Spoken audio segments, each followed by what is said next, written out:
Hello there, friends and followers from around the world. This is Q8 Pilot, your host for tonight's show. And today, ladies and gentlemen, we are going to be flying the PMDG 737-900 service from San Francisco International to Seattle Tacoma International in Seattle, Washington, in the US of A. I want to welcome all of you guys aboard this flight, Alaska Airlines Flight 90577. Welcome, Rand Cooley. Very glad to have you here with me. And ladies and gentlemen, we have Dougal McTavish. How are you doing, Dougal? I hope you are well, my friend. Stefanos, hello, Stefanos. Welcome aboard, my friend. Thank you very much for being here. And we have also Gaurav from India. Welcome aboard. Spinning Guy, welcome, my friend. Welcome, everyone, to this live stream. I hope you enjoy the show.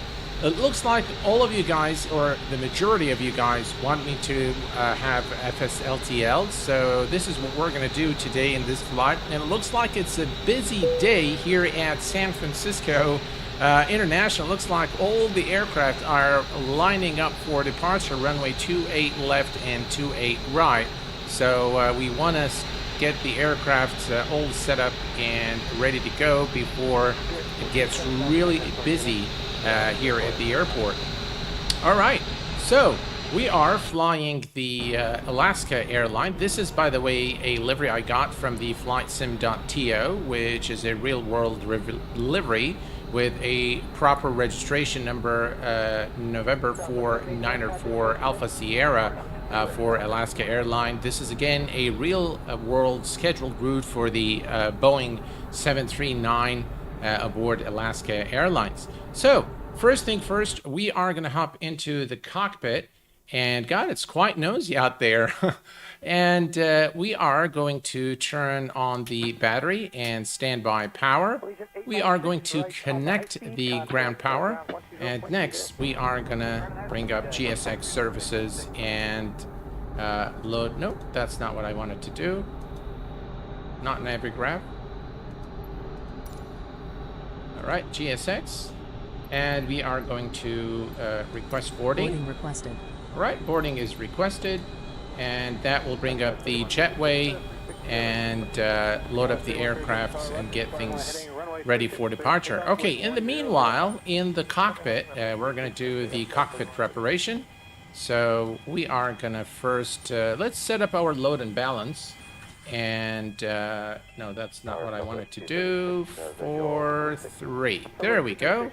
We're going to go to the FMC. We're going to actually, let's do the cockpit preparation so we can do the IRS alignment. Okay. So we're going to come here. Let's do both. Pilot's boarding starting. All right. And we're going to perform the APU and fire test.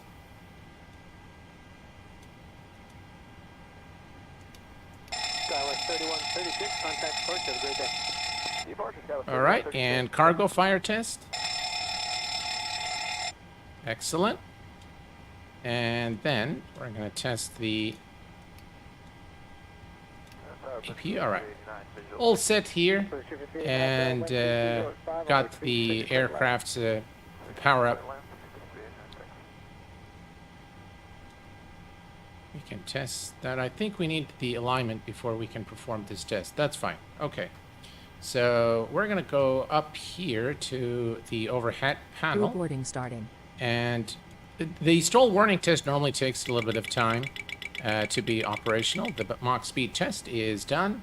And the LE device flaps tested, slats. And now we can set the adheres to nav mode.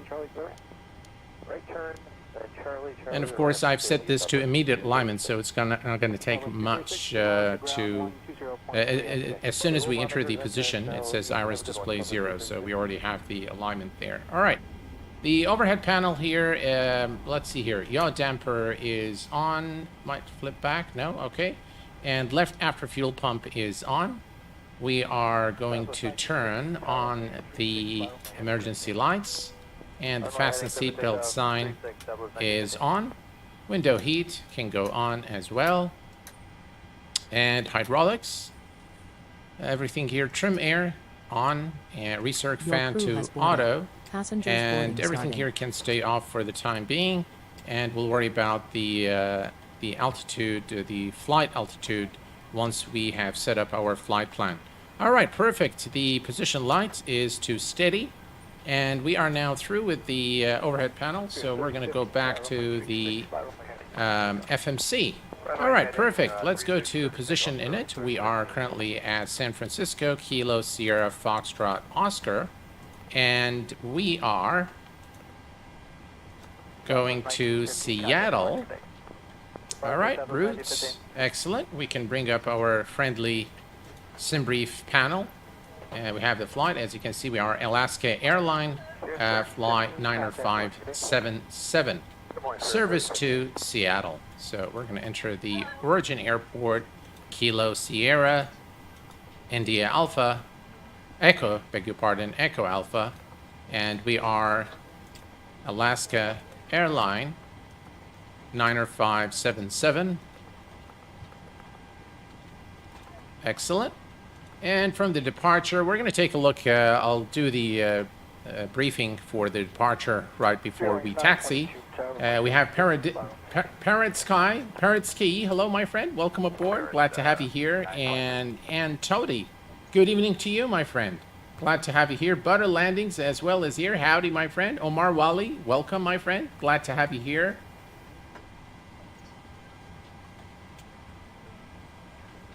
Excellent. So, there we go. All right. So, the departure today is 28 right. 28 right through the Truck and 2. That's the departure. Through the Deadhead transition. Deadhead. And then we're going to go to the routes. We're going to go to the next page. As you can see here, we are going to fly direct to Romeo Bravo Lima. Romeo Bravo Lima. And then to Lima Mike Tango. Lima Mike Tango. And it would be this VOR DME, which is the first one. And then we're going to go to the arrival and select our arrival, which is through the Hawk Z7 arrival for runway 16 right, I believe, 16 left. Okay, perfect. So we're going to select the Hawk 7 here, and it's going to be through the Lima Mike Tango transition, and ILS runway 16 left at Seattle. And let's see if there is any transition. So we're just going to scroll down to the very end, and we see there is a fashion. No, looks like there is no transition there. So we're going to say route, activate, and execute. Okay. So one thing we did not do yet is the payload and balance. So let's go to FS Actions. Let's go to the, let's see here. Let me take this up. We're going to go to the payload, and if we look at the zero fuel, we need 18,400 pounds, 18,400 of pounds of fuel, and for the zero fuel, we are gonna add. Let's see, where's zero fuel? Zero fuel is 135, 136, 136. Right, 136 is set. Excellent. And now everything is ready. Perfect. Let's go back to the FMC. This is our flight plan. Let's make sure there are no discontinuities. It looks like there is a vector to final. So yeah, that's fine.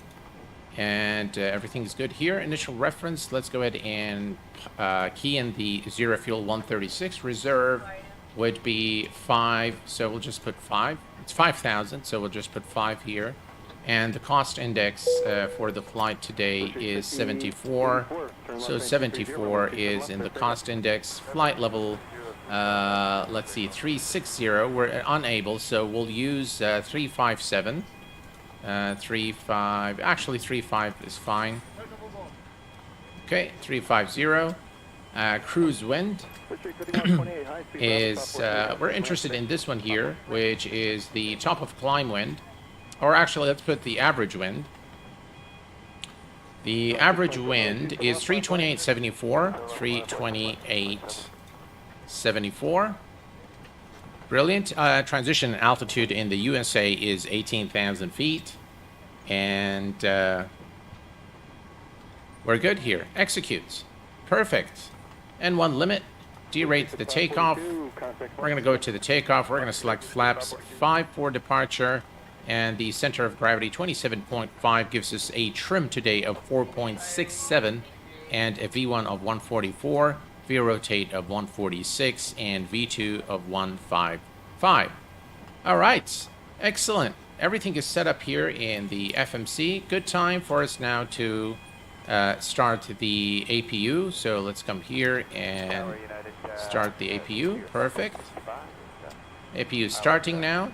Let's take a look at the outside. Let's go ahead and set the altimeter. Let's take a look here. Let's see. Look, guys, look at the lineup of aircraft over there. Gee, there is a whole line of aircraft ready for departure and so many also coming to land. So it's going to be a very, very busy departure today. As you can see, the aircraft keep lining up for runway 28 left and right. So interesting. Yeah. The baggage still being loaded here. All right, let's take a look here. APU is coming up here. Right, there we go. Passengers 68 of 55, 70 of 55. Okay, that's good.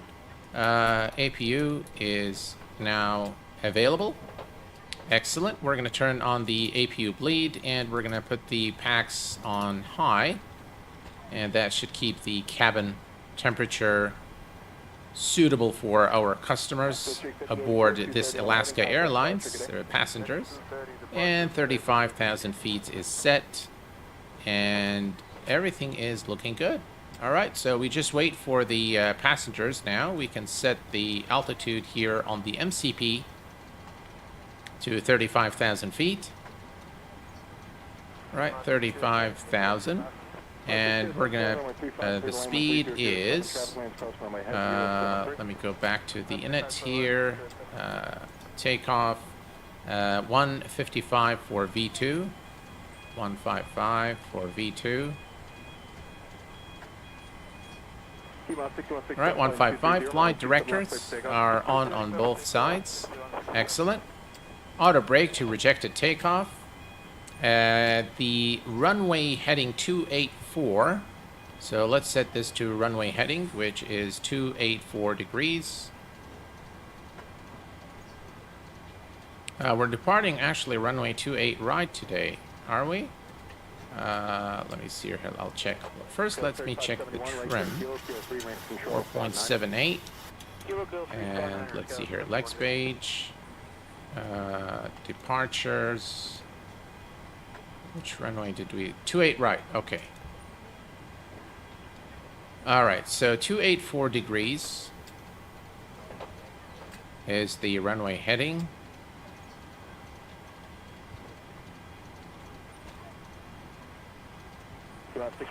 All right, 284 is set, and everything here looks good. Everything here looks good. All right, perfect. Now we can perform, by the way, the GPWS test. Glide slope. There we go. Pull up. Wind shear. Wind shear. Wind shear. Terrain. Terrain. Pull up. We can also perform the FMC, the warning lights, and the lights here. Everything checks good. Excellent. And we're going to come down here and test the TCAS.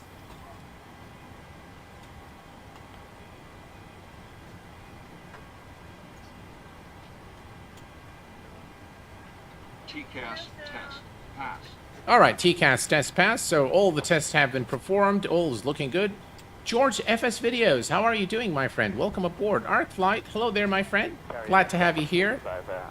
All right, so everything is done here, and 175. We're almost ready with the with passengers. Looks like all the luggage is aboard the aircraft, and it continues to be quite a show at runway 28 right and left here at San Francisco International with all the aircraft lining up for departure.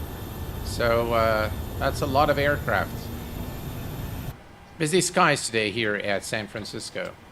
All right, so we'll almost there, almost there. All right, looking good here, looking good here.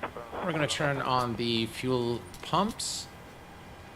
And everything else is ready. So, while the passengers are loading, let's go ahead and take a look at our flight today. So we are here at San Francisco at Terminal 2D, which is the assigned terminal for Alaska Airlines at San Francisco. Our flight is actually pretty simple.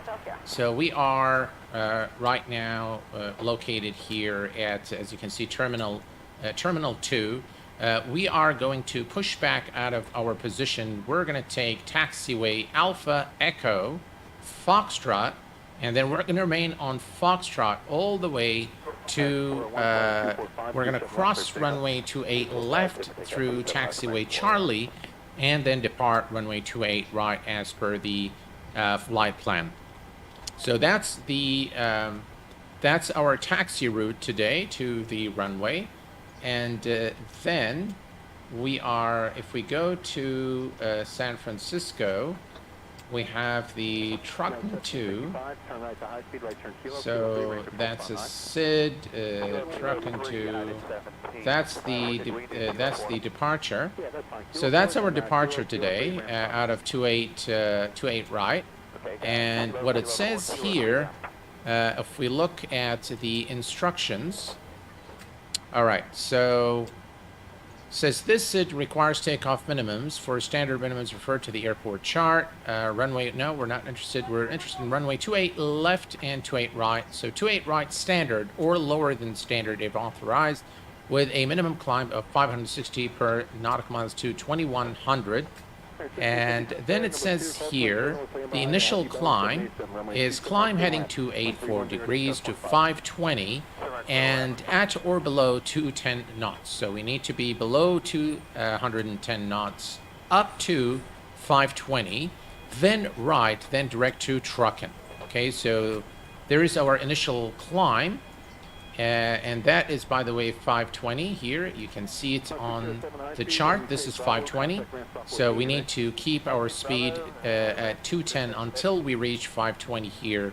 Then we're going to fly direct from 520 to Truckin, right here, which you see it here. All right, so that's our departure today. Quite simple. And this is the transition out of our departure, which is Deadhead, or Dead HD, however you want to call it. Hello there, Alex. Welcome aboard, my friend. Glad to have you here. Camillo, how are you doing, my friend? Oh, thank you very much, Camillo. Thank you very much for your kind words, sir. Appreciate it.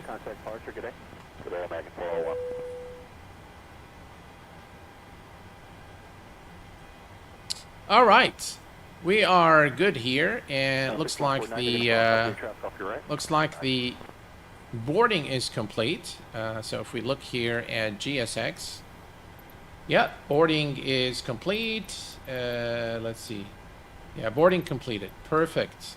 All right, and we can call the pushback truck now and push out of our position. So we're going to turn on the anti-collision lights are on, and we can now call the pushback truck and push out of our position. Prepare for pushback and departure. 417 Hotel Sierra, flying 245, runway 27 left, clear for takeoff. Heading 245, clear for takeoff. 417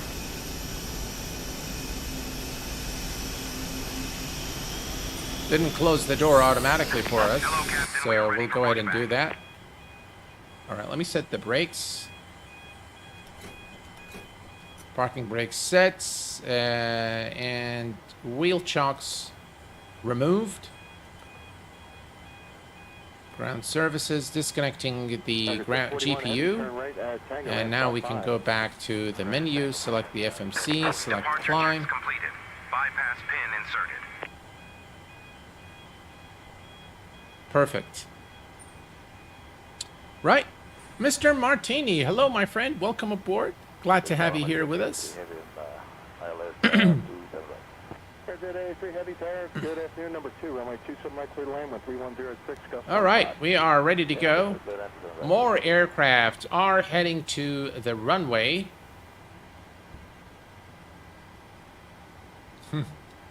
That's a lot of aircraft.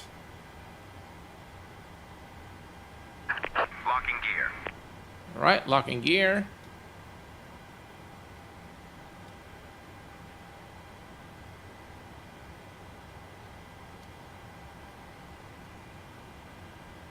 You want 6100 flight 230, runway 27 left. Good takeoff. Alright, 230 on approach 27. All right, we're gonna push nose to the left, tail to the right. Release parking brakes, please. Commencing push. All engines clear. Start at will. All right, we have clearance to start the engines. We're gonna start with the right engine first, or engine number 2, set to ground.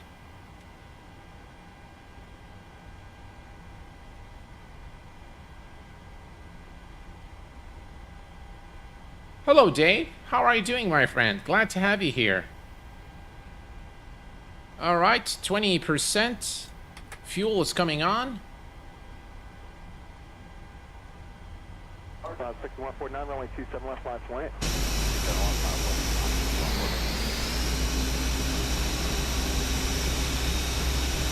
Looks like we're gonna bother this guy a little bit.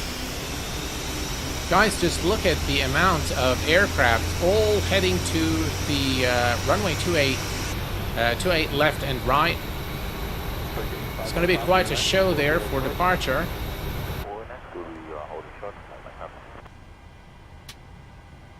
Right, looks like we have a good start on engine number 2. Let's go ahead and start engine number 1.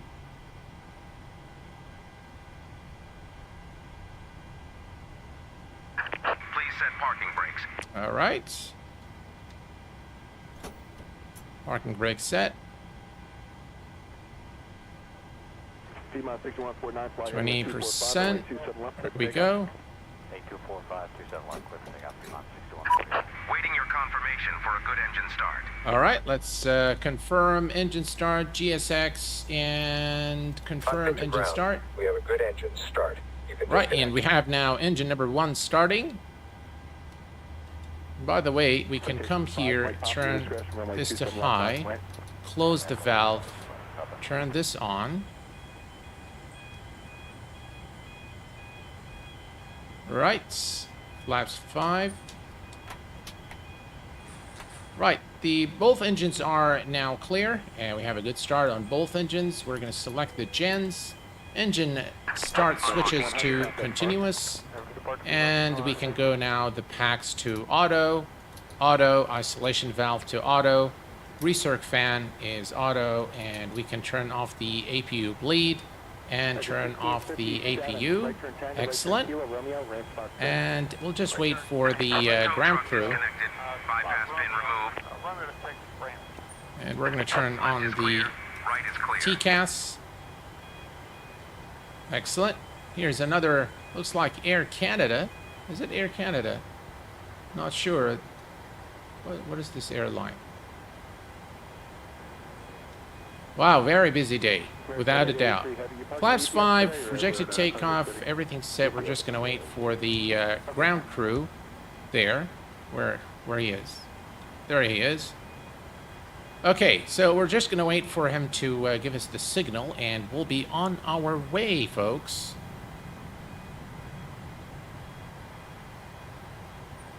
Hello there, David. How are you doing? The model matching by FSLTL is automatic. It just does it for you. So you really don't need anything other than just installing the add-on. All right, we have the ground signal southwest there taking off, and we're going to turn on the runway turn-off lights. Taxi lights are on, and we are good to go. Let's do the flight control check.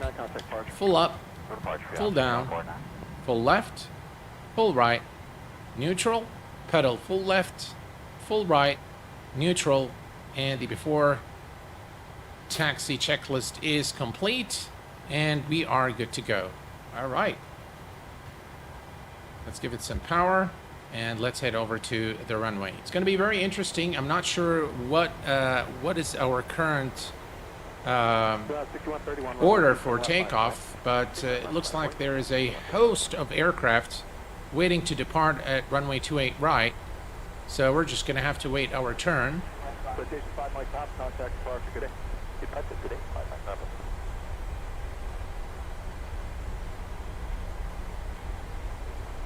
Very interesting upcoming stream today between Austin Meyer and Swiss 001. Very, very interesting. They've done a collaboration previously on the flights. Now Swiss 001 is also a pilot, so it's going to be very interesting to see what they have lined up for us. Also, very good news, the IXEG 737 has been announced for X-Plane 12, which is very exciting news for me. The IXEG, for the longest time, has been one of my absolute favorite aircraft, so it's very good to hear the announcement earlier today at the X-Pilot Forum that it's going to come to X-Plane 12, and the screenshots are just amazing. It's going to feature, brand new visuals, a refined FMC, VNAV. Just really, I'm very, very excited for the aircraft. All right, we're clear on the left and the right, and we're going to continue to taxi to runway 28 right. You can see the lineup of aircraft there.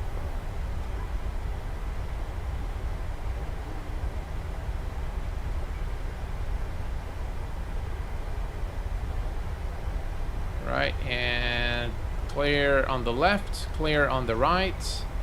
We'll continue to taxi.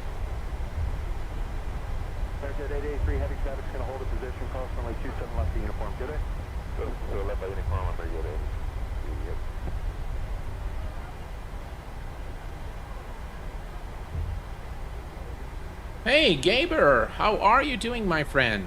Welcome aboard. MinQ Simulations, how are you doing, my friend? Runway 1 left and 1 right are closed for construction. This explains why everyone is heading over to runway 28 left and right, but it looks like there is a long wait. Now, guys, here's what we can do.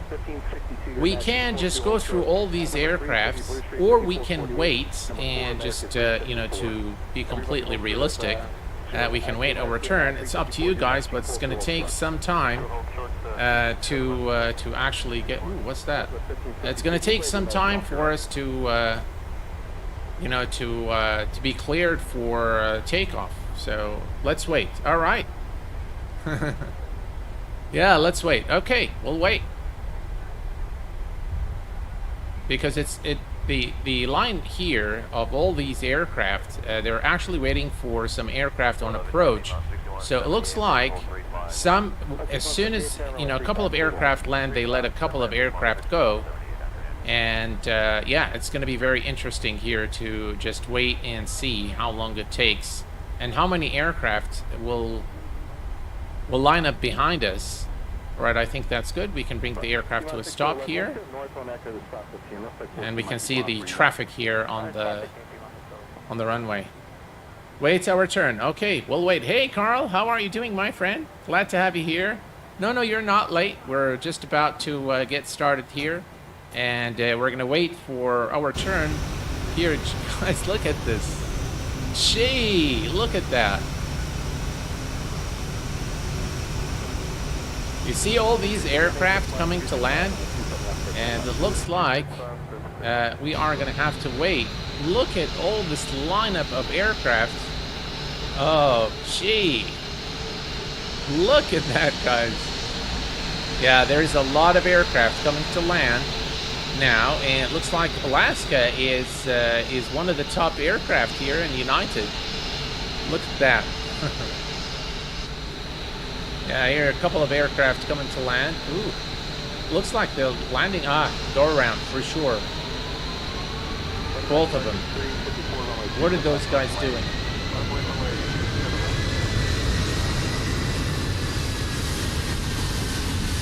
All right, maybe now we can get this first aircraft to taxi into position. Just look at this.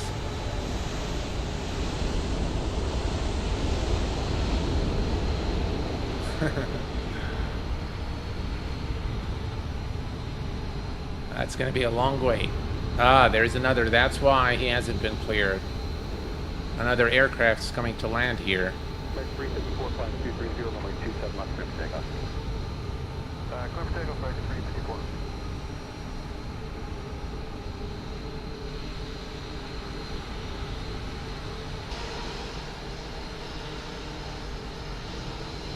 All right, one has been removed, it looks like. And now this Alaska Airlines is, and just look at how many aircrafts. Wow, that's a lot. And that's us right there, and a couple more aircraft behind us now. All right, let's release the parking brake.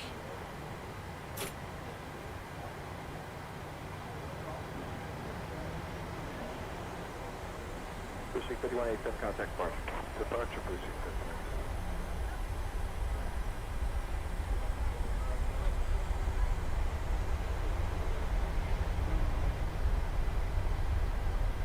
Medevac, American 354, contact departure. Good day.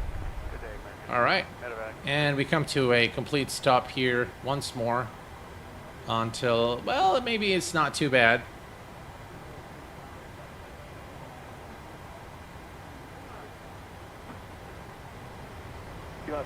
Let's roll down to Echo 2, Echo 2, Echo 5. Right, more, okay, we can go further. Looks like there is another aircraft coming to land now, and hopefully that Alaska Airlines, go around again. All right, that Alaska Airlines, it looks like a 739, so our sister aircraft is being cleared for departure runway 28 right. And there is a smaller Embraer, it looks like, behind it. All right, so we're getting closer now. That's cool.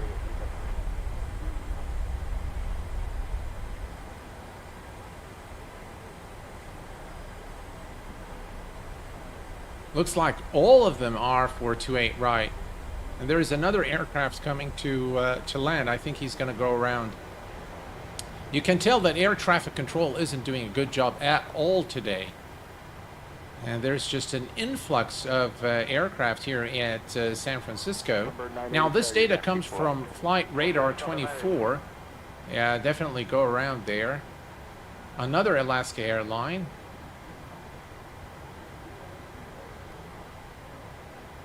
That's American. And there is Alaska now taking off. Bon voyage. Right, the Embraer is now lining up. American 817. Number 6 is Blue Street 5049. Everybody hold short of Sierra 1, I'll pull you up. Yeah, definitely. The the PMDG is a very good jet, without a doubt.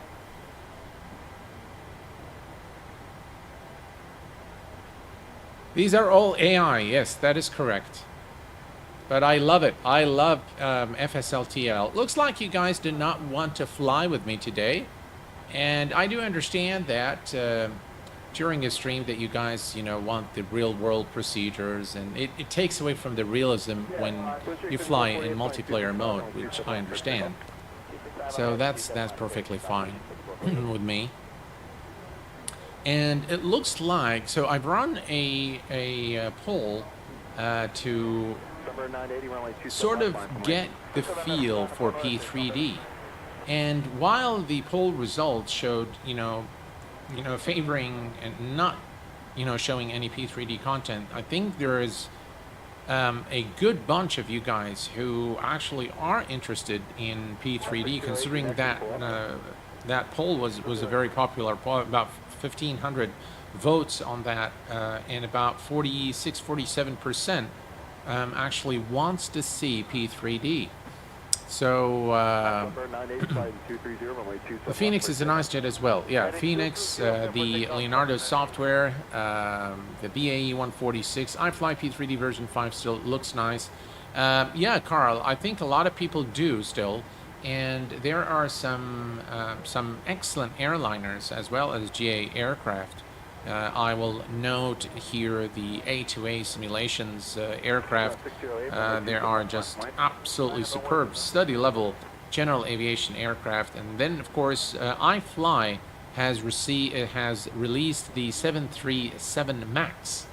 That's a new aircraft for P3D.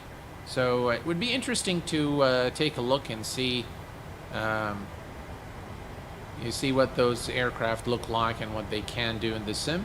All right, looks like a few aircraft have been cleared for takeoff. Hopefully he takes runway 28 left just to reduce the load on 28 right, because looks like all the aircraft are cleared for 28 right, including ourselves. So yeah. Yeah, no one seems to be taking 28 left today, and hence the longer wait as we line up there for departure. I'm not sure what that guy's doing, the United guy there, but let's see.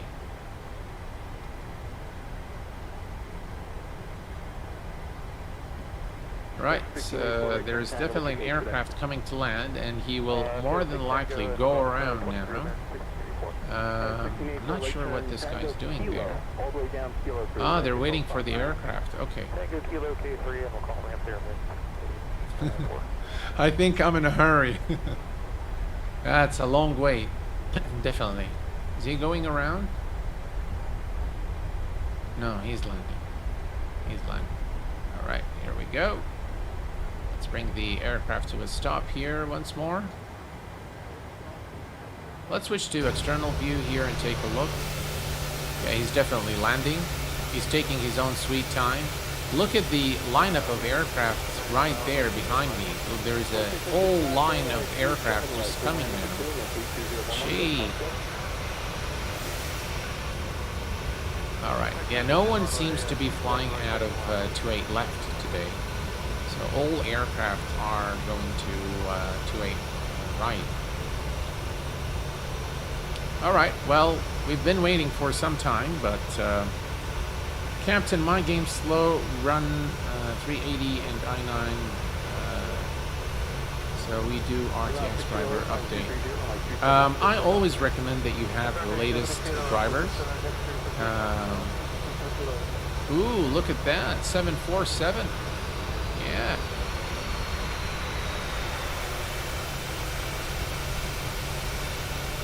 Look at the lineup there. Yeah, so I always recommend that you have the latest drivers, unless you get specific issues, then you can, you know, roll back to the last known good driver. All right, let's see here. Can we get to these guys to clear, or do we have another incoming? I guess we're gonna wait for the 7-4 to. Still waiting.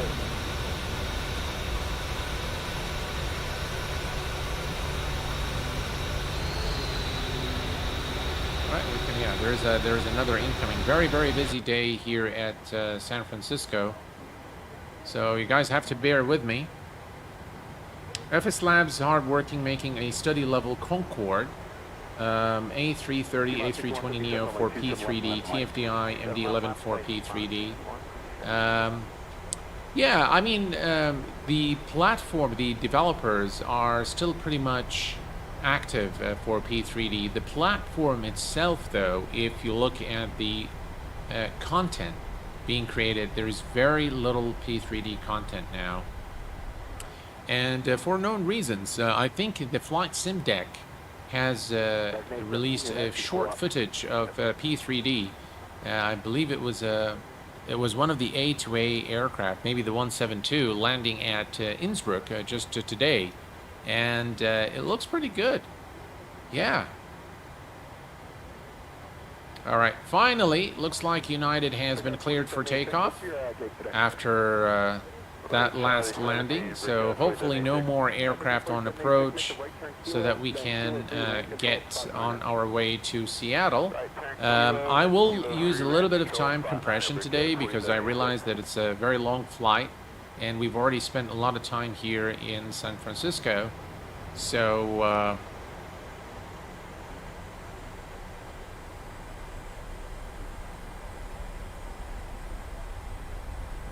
all right, here we go.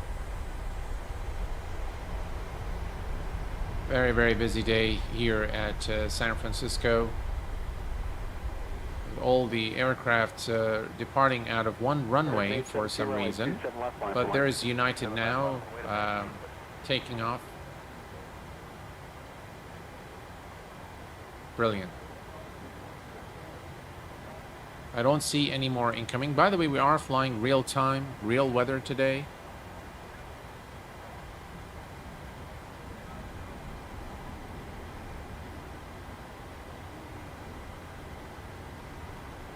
Thank you very much for your support, Carl and Rand. Appreciate it. All right, here we go. Looks like we are... All right, finally an aircraft going on 28 left. So this United here is going 28 left, which clears the way for us to taxi to 28 right. That's cool.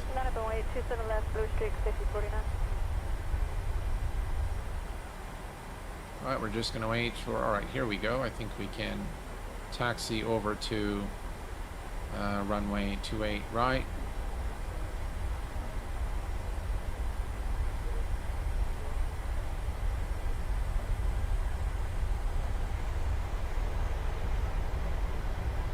Actually, we think we should just wait here until the other aircraft. All right, now we can move. Excellent. All right, he's lining up, so we can take the spot of this last United aircraft. All right, guys, we are almost ready to go.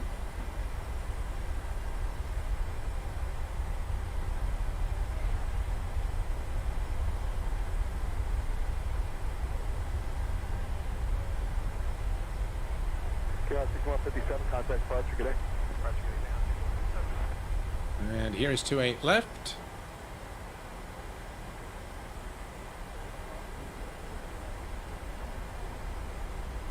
All right, we'll just wait here. Hopefully no more incoming aircraft. I remember when I was at JFK, was it JFK? No, I think we were in Los Angeles back in 2017. I was flying from Los Angeles to Vegas, and I remember the captain, there was a very long wait, and the captain actually shut down one of the engines to save on fuel while we were waiting. And we taxied all the way to the runway with one engine, and just right before our turn came for departure, then he actually started the second engine. All right, perfect. We are almost there. Looks like we are number 2 for takeoff. And yeah, we have an arrival here, so once this aircraft clears the runway, this United aircraft will be cleared for departure, and then it will be our turn to take off. Finally, look at the lineup. Still, it continues. Yeah. All the aircraft, by the way, are landing way from the touchdown zone. But that's that's more than likely an FSLTL thing, so.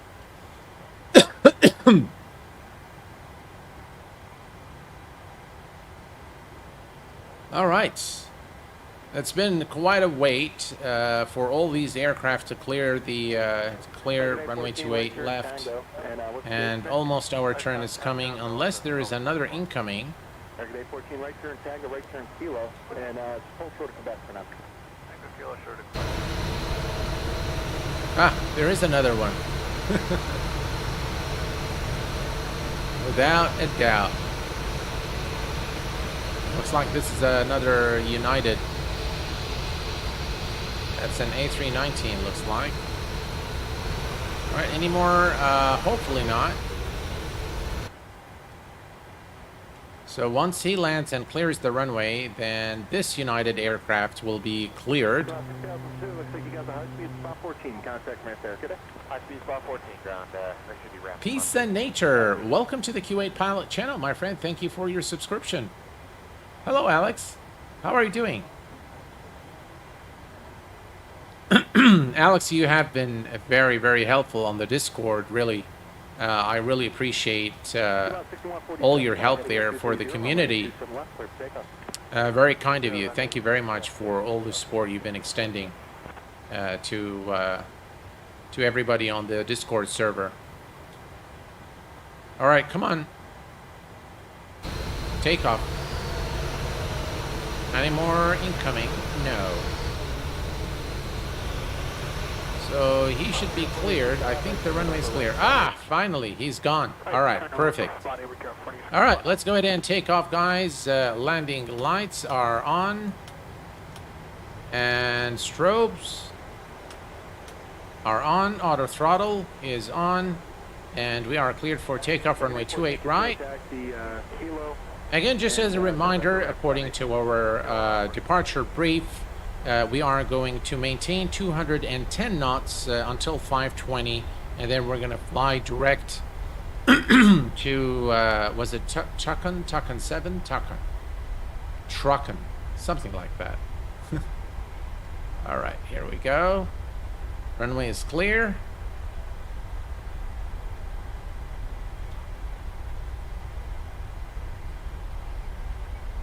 T-minus 6147, contact departure, good day. Departure T-minus 6147,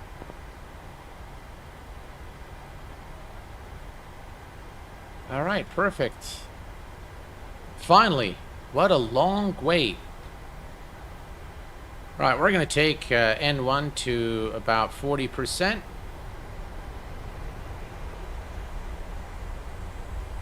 N1 and Toga. 1672 high speed, right turn Kilo, Kilo 3, man control spot 9er. Kilo 3, spot 9er, your speed alive. Number 4429, check. tower flight 230, runway 27 left, clear to takeoff.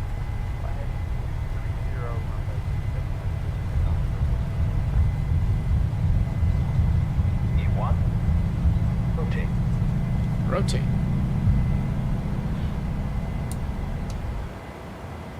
Positive rate of climb. Gear is going up.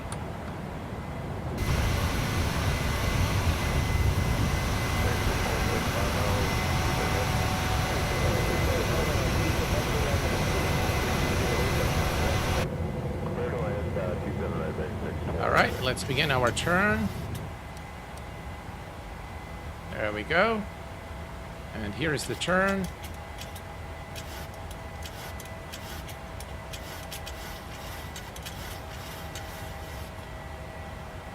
We're going to make sure we do not exceed 210 knots. All right, we can enable VNAV. And continue the turn. Look at that, guys.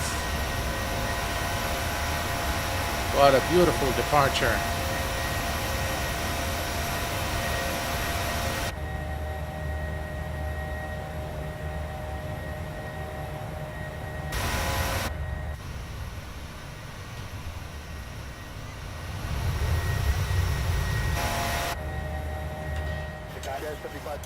Right, back in the cockpit, getting a little carried away there with our views. Right, here we go. That's trucking. 520 is right about here. So now we can start increasing the speed.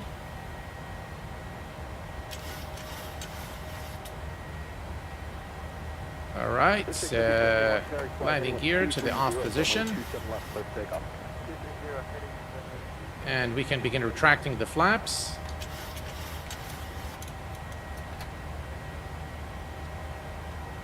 Command A engaged.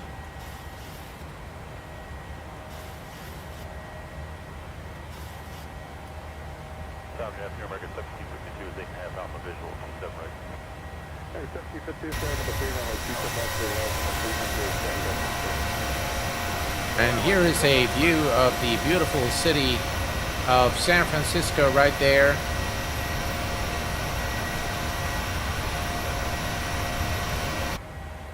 Wow, it was really a long wait. What's going on here?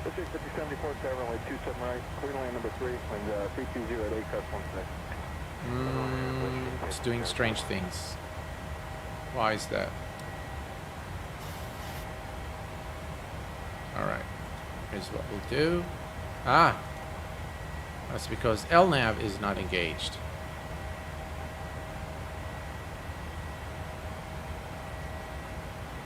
Auto brake off.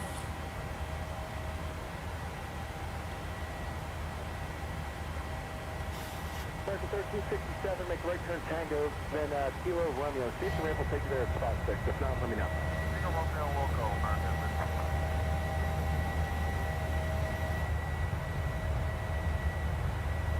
What a beautiful view here of San Francisco area.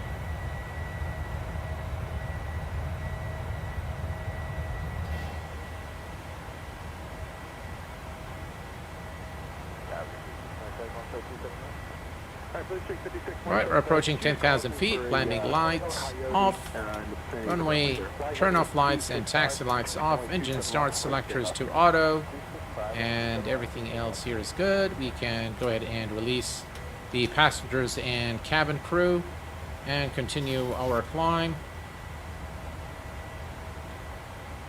Right, let's take the speed there to 40, and let's bring up the climb profile. We'll put the traffic and terrain as well. Excellent.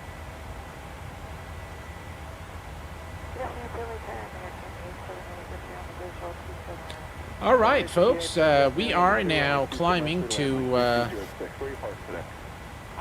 35,000 feet.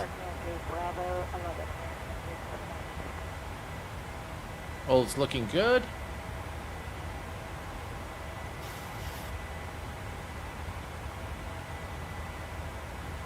And if you look here, 335. Yeah, that's fine.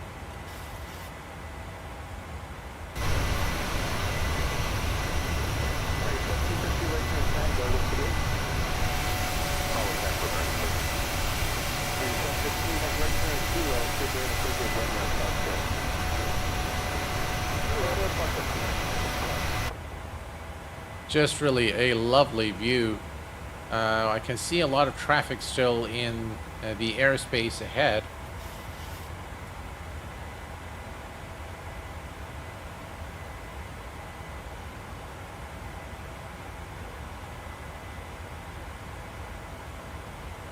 Right, we're looking good. We see that little coyote dog thing, whatever it is, just cross the Hello, Randy. How are you doing, my friend? Ken, hello, Ken. So both V and LNAV need to be used simultaneously. That is correct, Ken, yes. Any news about the weather radar for MSFS? So the weather radar is available in some of the aircraft. Unfortunately, not on the Phoenix or the PMDG 737 fleet of aircraft. But it is available, for example, if you have the Cessna Chancellor, the SimWorks Studios, Kodiak, Quest Kodiak, you'll find that the weather system actually does work, but it doesn't really work with the Phoenix and the PMDG aircraft. All right, we continue our climb now to 35,000 feet. Everything here looking good. And yeah, all per design intent. So we can enjoy some external views. Let's do that. Here as we depart San Francisco and climb to our cruise altitude. Always lovely to fly over California. And this this looks very nostalgic. You know, it just reminds me of my 10 years in the U.S. And yeah, this is all very familiar to me. We used to fly with Captain Lee around this area quite a bit. And there was also a friend of my dad, a guy by the name of Tito Sasaki. Mr. Sasaki owns a vineyard in Sonoma, California.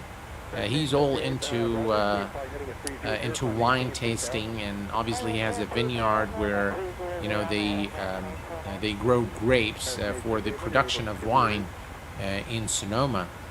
And he is actually a private pilot. He owns a Cessna. And we flew with him a couple of times when my dad came to visit. You know, they hooked up after so many years. He used to do some contracting work here in Kuwait. And so they connected after so many years in the U.S. while he was visiting me. And yeah, we went on his plane, and it was a lot of fun. Boeing Corp Mike, how are you doing, my friend? Glad to have you here. A lot of exciting news in the flight simulation community. And yeah, I'm quite excited about I've seen, if you haven't seen the podcasts by iBlue Games or Blue Games and XP72 on the A380 by Fly-by-Wire, please go ahead and visit their channel and subscribe to them. They're two very beautiful human beings, and they are one of the kindest content creators I have met on Blue Games and XP72. Highly recommended. They do have a huge following, by the way, and barrel reference standard 18,000. We missed it. So yeah, some very exciting things. I don't think the aircraft is going to be released anytime soon, though. But it is looking absolutely amazing. So hey, Bill Barrett, how are you doing, my friend? Welcome aboard.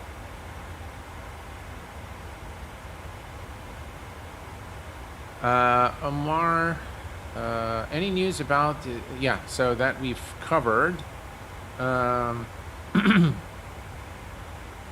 Yeah, so basically the A380 makes for, you know, a big chunk of the excitement in the flight sim community. There is also a study level 757 being cooked up for Microsoft Flight Simulator, and A220.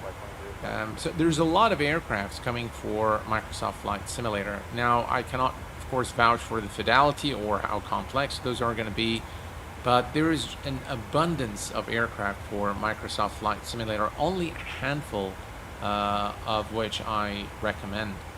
And until this day, I cannot recommend Coronado aircraft.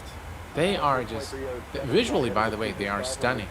And they appeal for, you know, quite an audience, those who are new to flight simming. But if you're looking for something high fidelity or study level, then definitely Coronado is not something that I would recommend you invest in. So, quick news also on FS Expo. So again, a lot of things are lined up. In case you've missed my previous streams, I will be in FS Expo in person I will have the channel is going to have its own booth. I still am not sure what I am going to do exactly at the booth, other than say hello to you guys.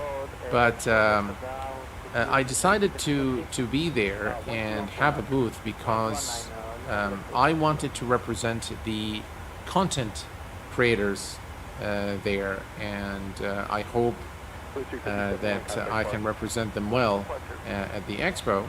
But if you're there, please come and say hello.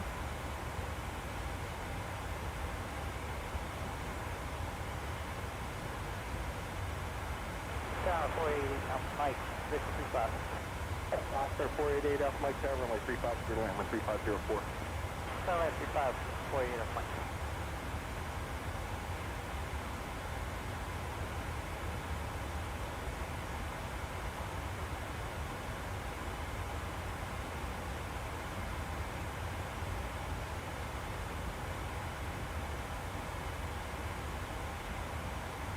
Thank you very much, guys. And thank you very much, by the way, for the moderators, for all their help and for keeping all the streams in check. I do appreciate it. Right, we continue to climb to 35,000, so 10,000 feet to go. And let's just take a look at this. Wow, this looks amazing. Look at that, guys. Absolutely gorgeous. One of the things I like about Microsoft Flight Simulator is the beautiful graphics. So yeah, so I'm going to be, guys, at FS Expo, booth H7, in the same hall where X-Plane is going to be, Orbex, I believe Virtual Fly, Navigraph, we're all in the same hall. So so I hope to see you guys there. And please do come and say hello. I'm not, again, not very sure how things will pan out or what are we going to do exactly. But we'll just go with the flow. I am going to be hosting a giveaway over there at the expo. So, so yeah. Now, interestingly, on the... I mean, I don't want to make I don't want to make it I don't want to over dramatize things with the recent you know, the recent drama, if you will, with the AirSim 3D, but they've had a post on the link I provided to the short segment of my stream where I showcase their Cessna. So they actually put a very long post, you know, defending, you know, their aircraft and study level, whatever. And they invited me to a one-to-one session. And it looks like after they heard me on the other stream saying that I respectfully declined their offer, they went and deleted their post. So I just really don't know, you know, what kind of business they're running, but the way I think the community has responded very well to them, by the way. And you know, I just don't like to do this to developers because you know, I respect the developers. I respect this community a lot. I want to be a positive force in the community, and I don't want to put people down, for sure. Being a developer myself for many years, I understand how hard it is, and I know that people take a lot of pride in what they do, but they kind of pushed for it, you know, so yeah, exactly. Integrity is a big thing. Yeah, integrity is a very big thing. So without a doubt, anyway, enough of that. I just wanted to let you guys know that because I did mention in the previous stream that they were offering to do a one-on-one session with me to help me understand their aircrafts, quote unquote. But then they went and deleted that post. So just wanted you guys to know. Yeah, Dougal, I am there with you there. I'm with you there, my friend. I share exactly the same the same stance, and I wish them all the best. Yeah. Now I'm really excited about the IXEG 737 Classic, which has now been announced for X-Plane 12. And yeah, I'm really excited about it because I love the IXEG 737, and I remember back in the days when it was first released for X-Plane 10, I had a dedicated playlist on the channel flying the IXEG, and you know, doing all sorts of tutorials, how to fly it, how to set it up, and it's a brilliant aircraft. And I really can't wait to have it for X-Plane 12 and showcase it here on the channel. Absolutely, yeah, Dougal. The sound set was incredible. Yeah. We have Mr. Lopez from Chile. Hello, my friend. Welcome. Glad to have you here with us. And greetings to all of you guys in Chile from Kuwait. MC Carufish, hello my friend, welcome aboard. Studying for the ATPL exam. Good luck to you, my friend, on your studying. Wish you all the best.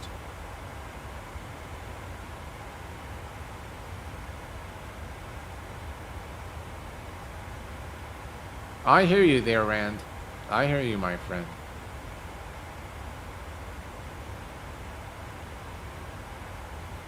Yeah, you know, folks, I think I've done a few flights in South America back in Microsoft Flight Simulator. I think we need to revisit South America and that entire continent. I think there are just some beautiful places that we need to fly to and from. And hopefully in an upcoming series, I still haven't covered all I wanted to cover in New Zealand. But yeah, there's definitely a few more reviews of aircraft that I'm planning in the days ahead for X-Plane 12, new aircraft that has been recently released, and then we'll go probably back to our general aviation series. So guys, at exactly 35,000 feet, I'm going to enable time compression, so we can kind of get a little bit faster to Seattle. I realized that it was very long the stream getting the takeoff from San Francisco because of the busy traffic at the departure for runway 28 left, 28 right. So we'll use a little bit of compression there to save some time. Sachin, hello my friend. Sachin Aviation, welcome my friend. Glad to have you here with us. Always welcome here. We have very beautiful landscape in the south of Chile that you can visit. Absolutely. Absolutely. Yeah, I've only seen it in the sim. I have been once to Mexico. I have been to Mexico. Tijuana was our route, and then we took actually a cruise and went to Cancun, and we had the hottest hot sauce in Cancun, and I'll tell you guys, it was hot. No, I mean really, it was hot, and it was a lot of fun, definitely. All right, we're reaching now cruise altitude, and before we begin with the time compression, here's what I'm going to do. We are going to go to our flight plan. We're going to go to the next page and take a note of the runway, which is RW16 left. We're going to go to the fix page. We're going to type in runway 16. Oops, that's not what we wanted to do. So runway 16 left. We're going to add that as a fix. Then we are going to add a 20 nautical mile range, and you can see here that at the 20 nautical mile range, at exactly 20 nautical miles from the runway, we are going to be at 11,000 feet. And then we're going to create another, that's for situational awareness, and by the way, it gives you also the time. So we're going to create another one at 10 nautical miles. And that will help us as we don't have a direct, the star into Seattle is not continuous. So there is a manual. So we want to know exactly once we are at 1,900 feet. There is a restriction at 1,900 and restriction at 3,000. We'll take a look at the charts in a minute. All right. So if we go here to the flight plan and we select the let's go to step through. All right. So we're going to step through that's top of descent, and now you can see. This is the 20 nautical mile ring, and so exactly at 20 nautical mile we're going to be at 11,000, and if we're not, then we're in trouble. We need to accelerate the descent, and then this is the 10 nautical mile ring that we've created, and then we're going to go to Vashon. We're going to go all the way here. We're going to be very mindful of our altitude, and then we're going to make the turn. We're going to fly the manual heading select to go to Corfu, and then from Corfu it's the arrival into Seattle, runway 16 left. So again, for situational alerts, this it really proves very, very useful, and I highly recommend that you always create your rings around your arrival airport. All right, we're done here, so we are going to go back to map. Right, map. And let's see here. Plan, map. We can remove the profile. All right, perfect. We go to the map, and we're going to increase the range to about 80 nautical miles. Let's go ahead and set up for our approach as well. So we're going to go to the approach reference. As you can see, the ILS frequency is 110.3. So we're going to key that in. 110.3 is set, and we'll set it here as well. 110.3 is now set on the first officer side, and the approach course is 164 degrees. So we're going to set that as well. 164 is now set, and we'll do it on the first officer's side as well. 164. All right, 164 is set. Perfect. And we are now good. And all we need to do now is just look at this beautiful view, ladies and gentlemen. Wow, that's very nice. Looks like still there's some snow, but that looks really good. It's not possible for a Q8 to do tech support. That is very true, guys. I mean, you know, the thing is, some folks send me emails and they say, Q8, can you help us? You know, my A320 is not working, and you know they don't provide any further information, which makes me wonder. It's like which sim, which A320. You know, so for one. Yeah, I cannot, you know, I cannot really do technical support while I'm live streaming. If there is sometimes I look, and if it's a simple question, you know, I'll answer it. But the more lengthy questions, guys, I do apologize, but I cannot really do it on stream. Now, Discord is a place where I can help you if I can, and if I have the time as well. I can definitely help you there, but yeah, it's very difficult for me to do that on stream. All right, so we're going to enable compression here a little bit. Are you flying on any network? No, Cristobal, I'm not flying on any network at the moment. So here's what we're going to do. We are going to enable time compression right here. And that should help us minimize the time. You can see the top of descent is 365. That's very long. It's going to take a very long time.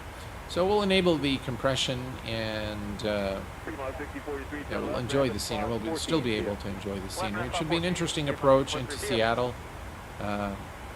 Seattle, by the way, is a beautiful place to visit in Washington State. And if you are ever in Seattle, make sure you visit Old Seattle. The city was actually burned down completely, and they made this now as a tourist attraction. If you were ever in Seattle, you can go and actually see the barber shops, the grocery stores, the post office box. You know, you can see how old Seattle looked like. And I think it was during World War II, I think they built from the they actually built old Seattle underneath for that reason, I believe. I'm not for sure 100%, but I know that it was completely burnt down and they preserved it and made it a tourist attraction. But it's a lovely, lovely place to visit. I live 60 miles south of Seattle. Oh, really, Rand? Oh, how cool. That's very cool. I didn't know that. That's pretty cool. All right, so we have the compression now enabled, and you'll notice a little bit of turbulence. Obviously, we're going to fly a bit faster, but yeah. So that's the snowy area. And every time, by the way, there is a lot of turbulence, or the aircraft is getting ready to turn, or descend, or climb, the time compression will be turned off. It looks like there is some turbulence now, and that's why time compression is ready to go. Negative. So that's okay. About 2 minutes for trip to 27. Take your time, let me know.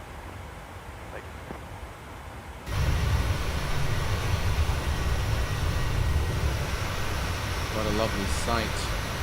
One of the things, again, I like in Microsoft Flight Simulator is the representation of seasons, which I think is done quite well.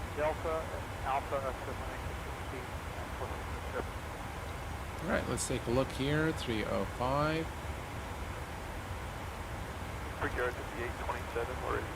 Not sure if the... there we go. At least we can see the timer. Alright, perfect.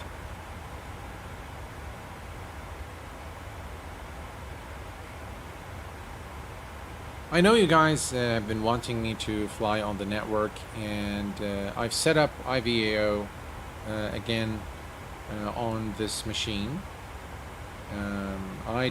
So now I don't have a second monitor because I have a 47-inch monitor now, and so it would, I'm not sure how I'm going to do it, but maybe I'll bring up the other monitor that I'm using, and just to set up I have IVAO set up on this machine. They use a software called Altitude now, which is the new IVAO software, which is very good. But yeah, it's I'm going to see, maybe the next flight we'll do it over IVAO. I do fly on the IVAO network, by the way. You know, when I'm not streaming, when I'm not creating videos, I think it's very fulfilling to have ATC while you're flight simming. I think it adds a lot of immersion. But when I'm flying, when I'm streaming, I actually prefer to interact with you guys and kind of share with you guys the news and let you know what are my plans and what's happening there. Let's see. German. Hello, my friend. Welcome aboard. Glad to have you here. Good evening, Q8. Sorry I'm late. No, it's all right. One thing is a bit baffling to me is that I bought the PMDG 737-800 and wonder why buy the 900. What do you think? Well, German, that's a very valid question, and it's a good question. And the answer to it is you don't really need to buy the 900 or the 700 or the 600 for that matter, unless you have a special affinity for the aircraft or you want to fly a range that the 800, for example, is not capable of. The 900 variant has the ER version. ER stands for extended range, and so the aircraft is it's longer, so it takes more passengers, but it also can fly longer distances. So if you know, if you fly short routes, you don't really need the 900. The 800 will do just fine. I have all the entire fleet, the 6, 700, 800, and 900, and I can tell you that from an operational perspective, from a piloting perspective, they are pretty much the same. Now, the 900 is a bit tricky because the speeds, it requires higher speeds, and so the weights are different, and the takeoff and landing speeds are different without a doubt. But other than that, it pretty much really operates the same as all the entire fleet of the 737 by PMDG. So if you've got one, almost you've got all of them. I really like, by the way, the 600, probably the most. It's just really, it looks tiny, and I like it more than I like the 800, for example.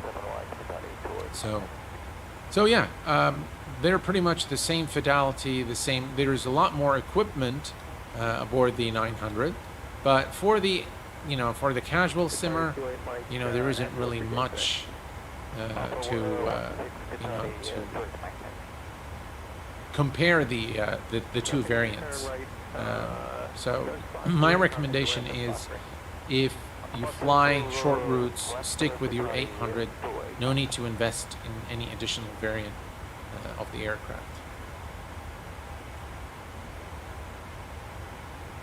Joe Maya, thank you very much for your subscription here at the channel. Welcome aboard, my friend. Glad to have you here as part of the growing Q8 pilot family here on YouTube. Thank you very much.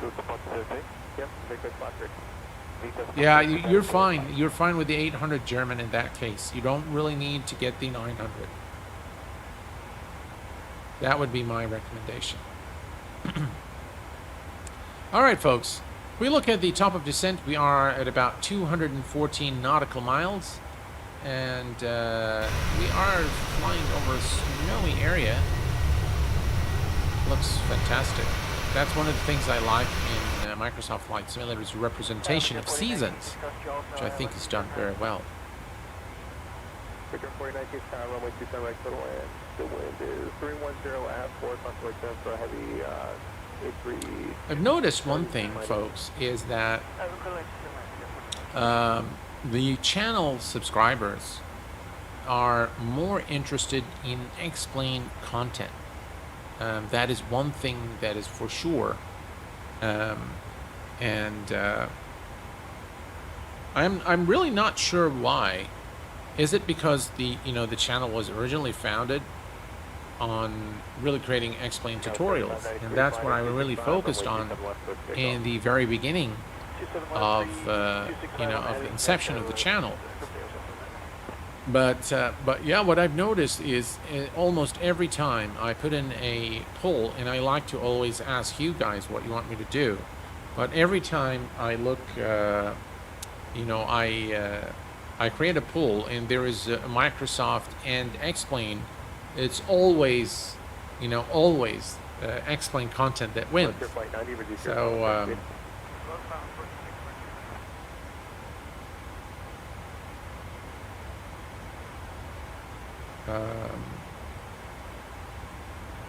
I'm interested more in XP. I think a lot share with you the same. I think a lot share the same, Rand. They share your interest. I think many. So.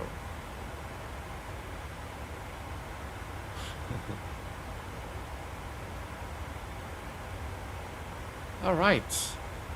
We are 170 nautical miles. Now, the last, if we look here at, let's go to our arrival into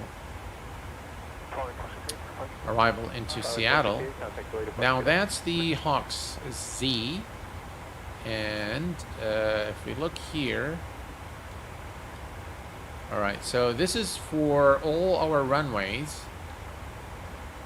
From Hawks track 023 to line, from line track 02 to Pikes, then track 01.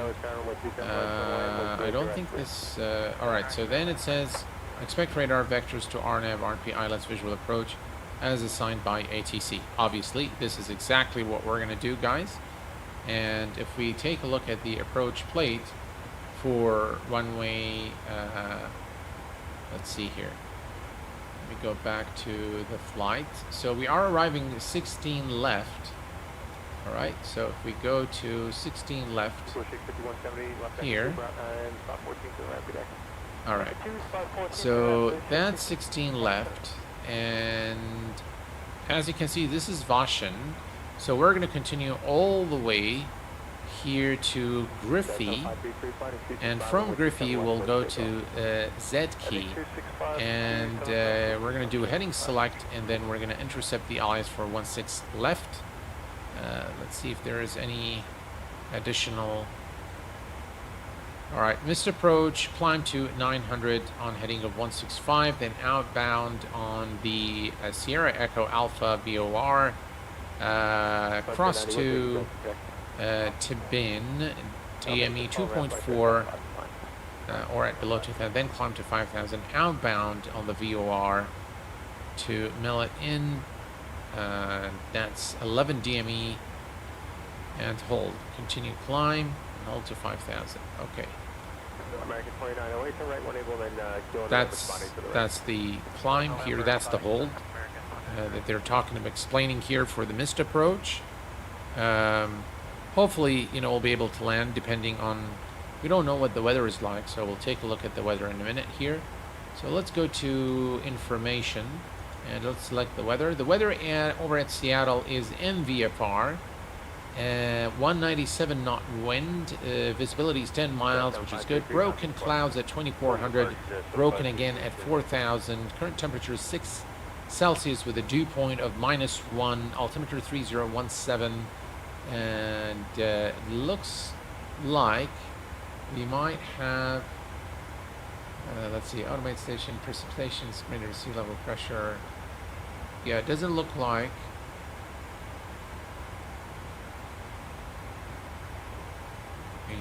Considering the elevation of the airport, we're not gonna be able to see the runway until we go below 2,400 feet, and the initial approach altitude is 1,900 feet, as you can see here. So from Z-Key we're gonna be at 7, and then continue our descent, and this is the initial approach altitude. 1,900 feet. All right, we have been briefed for our arrival into Seattle, about 121 nautical miles for top of descent. Alexander says, what is the expected performance impact on your PC when adding such a demanding third-party aircraft? I'm currently around 70 FPS with vanilla installation. Okay, so if you're 70 FPS, I'm not sure which scenery you're at. Sim737 pilot, welcome aboard, my friend. I don't know which scenery you're trying to load the aircraft at, but let me tell you one thing. At the AnyBuild Los Angeles airport, with frame generation turned on, I get about 85 to 90 FPS with frame generation turned on. If I turn it off, I get half of that. So at the gate at AnyBuild's Los Angeles with ultra settings, I get about 90 FPS with frame generation, and I get about 45, 50 FPS without frame generation. So I hope that gives you a little bit of an insight as to how demanding the software. I know it's not very helpful, but that's the best I can do, not knowing what your settings are and which scenery you're flying into, and you know what other add-ons you have. So yeah. All right, 109 nautical miles for top of descent, and here's a look at the outside in this beautiful Alaska Airlines livery.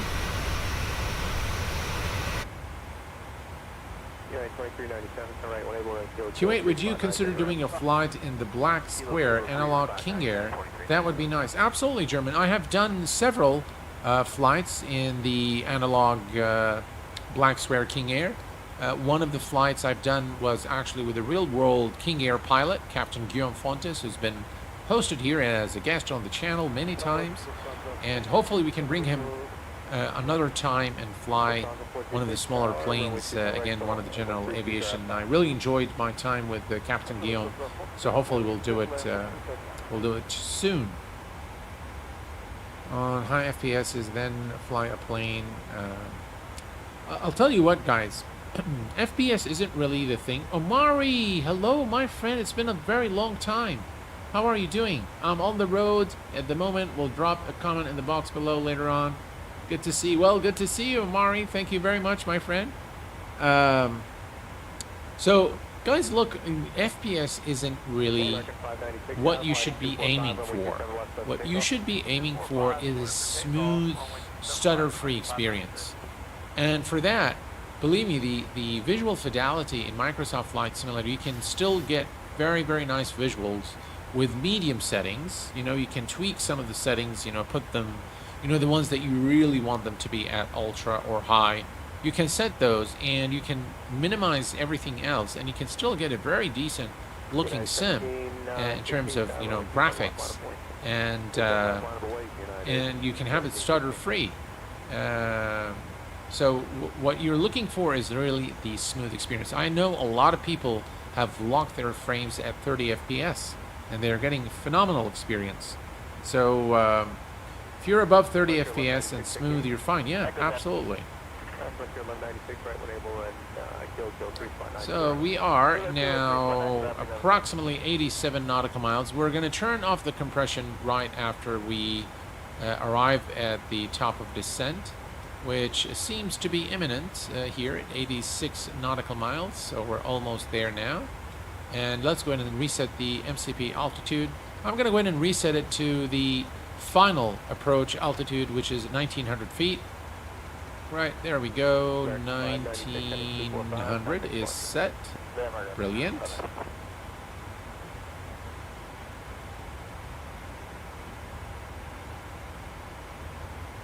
All right, here we go. So I really don't care about, I mean, it doesn't matter to me now because I have frame generation, so I'm enjoying the technology, the 4090 technology, and DLSS and frame generation, all that good stuff. So I'm not really bothered with anything else right now. I don't really fiddle around with settings. Everything is pretty much set, and I just leave it as it is now. So this is actually a nice scene here. Look at that, guys. Very nice. Alright, we're almost there at top of descent, about 60 nautical miles. We will then turn off the compression and continue the descent towards Seattle Tacoma International. We should be able to, by the way, see our rings very soon. It's a bit of a short, it's a bit of a long flight, I have to say. Lufthansa 426 Heavy, turn right on the high speed and take your spot 30 after that. Lufthansa. Yeah, X-Pilot does connect. That is correct. Yes.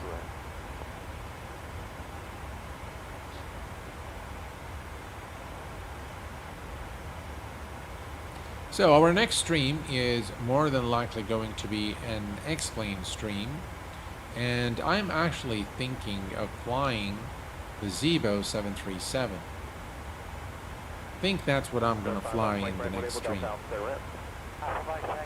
Wycliffe Barrett is in the house, ladies and gentlemen. Good evening to you, sir. Absolutely marvelous news about the IXEG 737, Wycliffe. I agree. I was ecstatic about the news, and really looking forward to it. Anderson Goes, welcome to the Q8 Pilot channel, my friend. Thank you for your subscription, and welcome to the Q8 Pilot family here on YouTube. Yeah. All right. We are looking good here, and 23 nautical miles for top of descent in this PMDG 737 Alaska Airlines flight 5977 or 9577. And we're almost now at our destination. It's been a long flight without a doubt, and it's been a long wait at San Francisco waiting for our turn to depart. It was definitely a very busy day at San Francisco.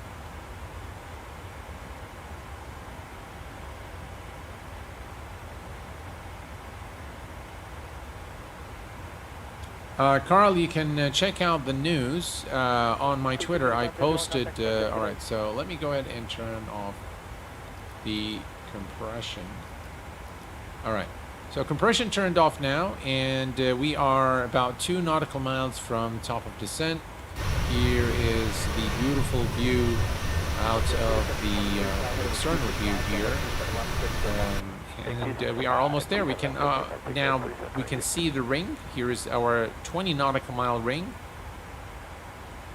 and here we go, top of descent. And as you can see, the aircraft has begun the automatic descent towards Seattle, Washington.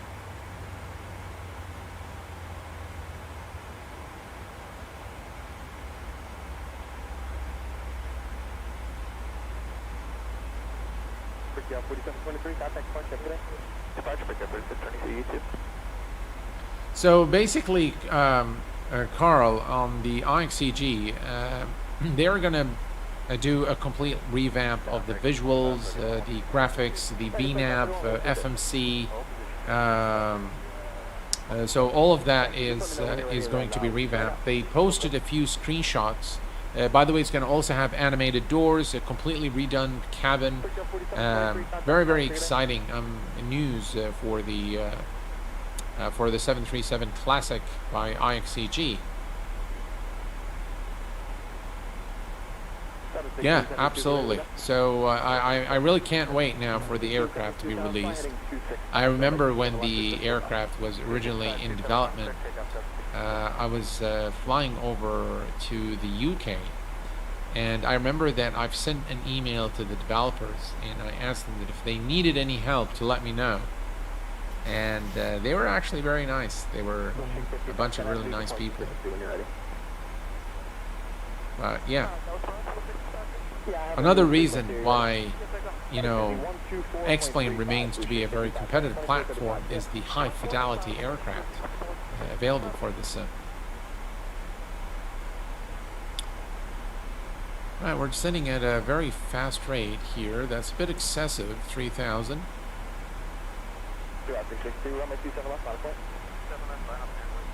You can clearly see our rings now that we've created, the 20 and 10. Let me go ahead and reduce the range here. There is something definitely wrong with the VNAV on this aircraft. Look at this. 4,000, 5,000. It's doing some really strange things.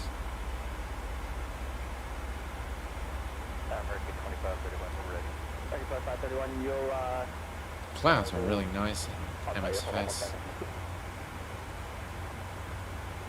Sachin, take care, my friend.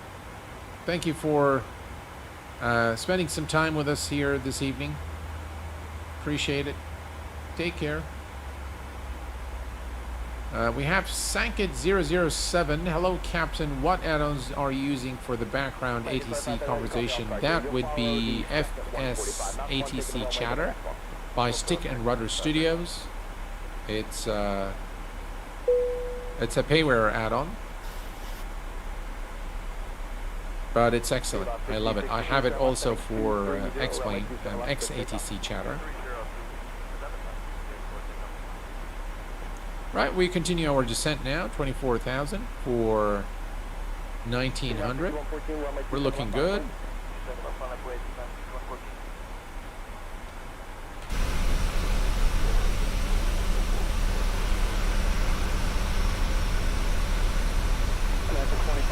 I love the terrain over Seattle. It's just brilliant.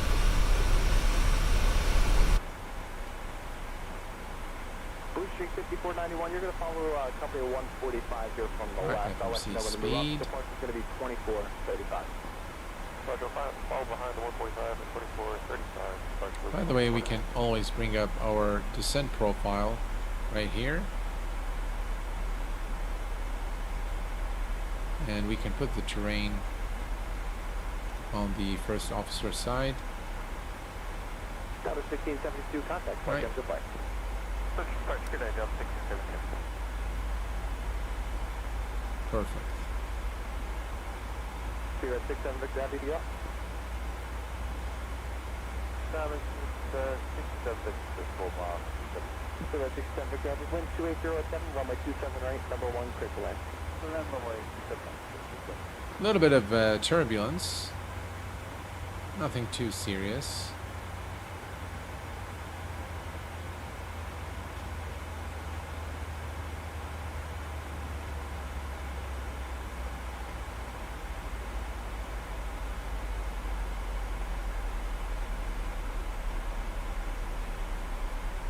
We're approaching the transition altitude of 18,000 feet in the United States.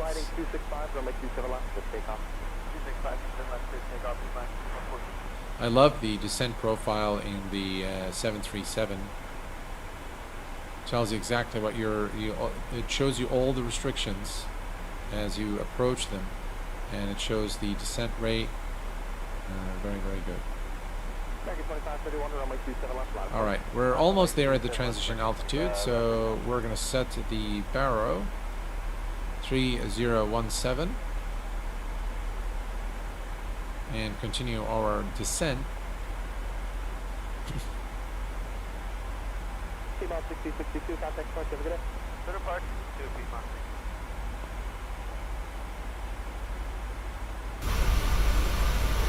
Just guys, look at this beautiful view.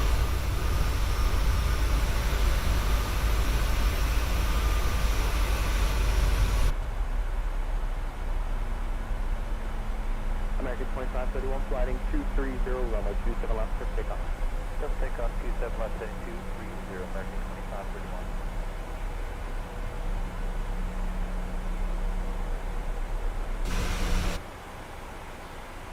2531. Alrighty, 18,000 feet for 1,900 feet.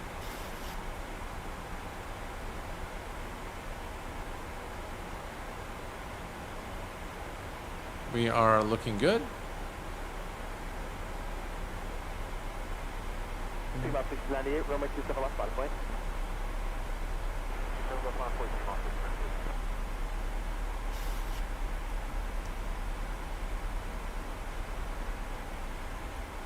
Mr. De Sousa Martins, connection lost. Ooh, successfully connected. Thank you very much for your subscription, Mr. De Sousa Martins. Welcome to the Q8 Pilot family, my friend. T-Bob 6114, contact. Absolutely, Sim737 Pilot. The B key is pretty convenient for a local baro. I love it. Yeah. All right. So, folks, now, as you can see, we are reaching the decel point here. And we can see the 20 nautical mile ring that we've created.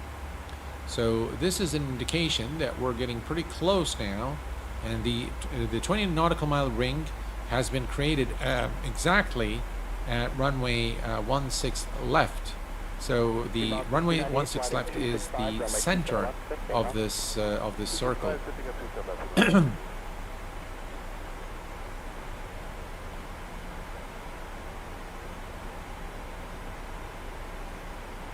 Well, the weather isn't bad. A few scattered clouds at 4,000 and 2,000, so not a big deal. There is a little bit of. We look here at the flight, and we look at the arrival at runway 16 left. We have, excuse me, we have about 7 knot headwind and 2 knot crosswind from the right. So nothing serious really. Should be an uneventful landing, and hopefully we'll butter the landing for your viewing pleasure. 676, heavy, turn right, taxiway, Tango. It'll be spot 5, contact ramp control point, so you have a connection. Alright, Tiger, spot 5, There is an imbalance for sure. I just noticed, actually, I wasn't paying attention. If we look here, yeah, I think, I'm not sure, I think this is due to the fact that we've done some time compression, but I'm not sure. But this is going to make our landing a little more probably challenging, but we'll see how that, there's definitely an imbalance here. Yeah.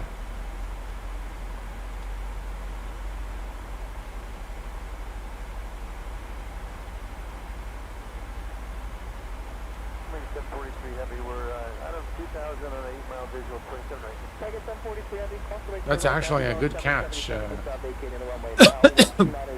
Sim Pilot. Yeah, really good catch.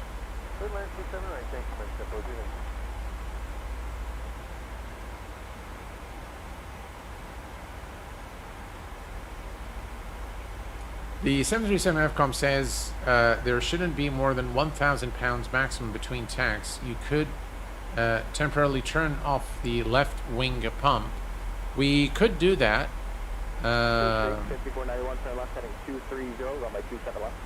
You mean turn off the right, correct? The right. Open XV, turn off pumps too. Okay, so yeah, those are the right. And we open the valve. Let's see.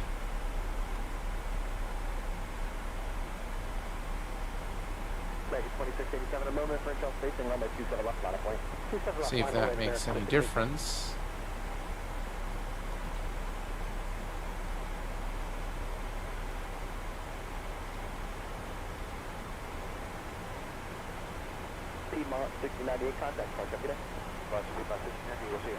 Doesn't seem like, you know, it's going to make a huge difference. And we are coming to land pretty soon, so I don't think we have sufficient time. So yeah, I don't think that is going to help us today, but we'll keep it for a little while.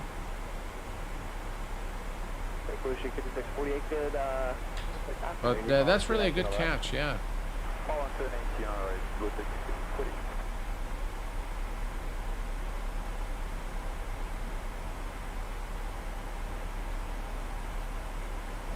All right, we are approaching 10,000 feet, and everything here is looking okay for the approach.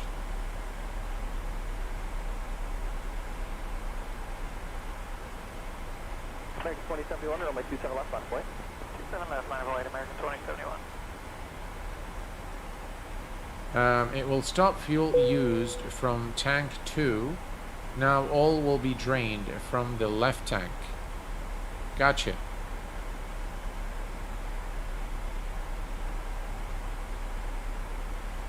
Alright, we're approaching 10,000 feet. We're going to turn on the landing lights. One more turn off lights. And everything else is looking good. 43 heavy, you can use Quebec if that's best for you. Do you know where your gate is? Yeah, Quebec for American. Now there's a little bit of stuttering, and the reason why is FSLTL is loading aircraft at the airport. That is something that you'll have to live with if you want to use FSLTL. 2687 departure there. Right, here's 10,000 feet.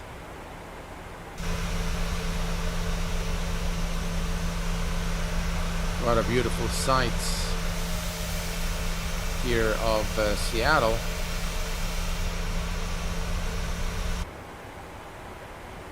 American 2071 flighting 230, runway 27 Right, we're going to go to 20 nautical miles. 27 left, takeoff, American 2071.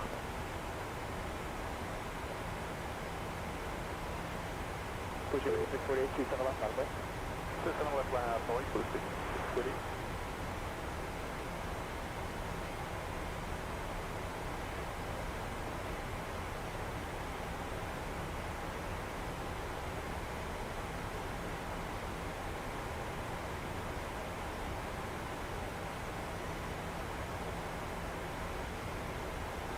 All right, so we are 388.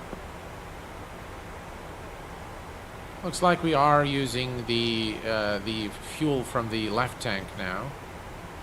There is still an imbalance, so maybe we'll just leave it that way until we land. Because I don't think we'll get to 287 before landing. So we'll just leave it there. Okay. So this is Vashen, and from Vashen we're going to turn. We're going to do a heading select. So I'm going to come here and set the heading bug for a direct to. Let's see. We're going to fly a heading of 075 degrees right after we pass Vashen, and we want to make sure we are at about 3,000 feet. So 3,000 feet is so this is the vector to the next waypoint, which is Carfu. At Carfu, we need to be above 3,200 feet, and we're pretty much very close to the airport now. So we're just going to allow it to decel and descend, and we're just going to leave this the way it is. Yeah, I'm not going to turn on the. I'm not going to turn on back the pumps. We'll just leave them off for now. 2550, turn left, heading 230, runway 27 left, good takeoff. All right.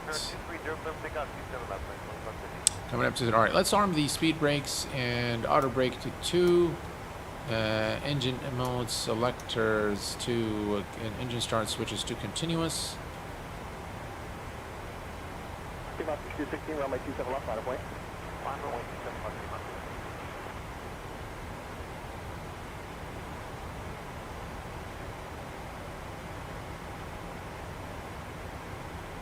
Hey, Omar Flight, how are you doing, my friend? Thank you very much for your support, my friend. I appreciate it. And thanks for being here. With a bit of bad luck, it will nag us about drag required. It might. It might. Drag required, for sure. That's okay. We'll extend the speed brake.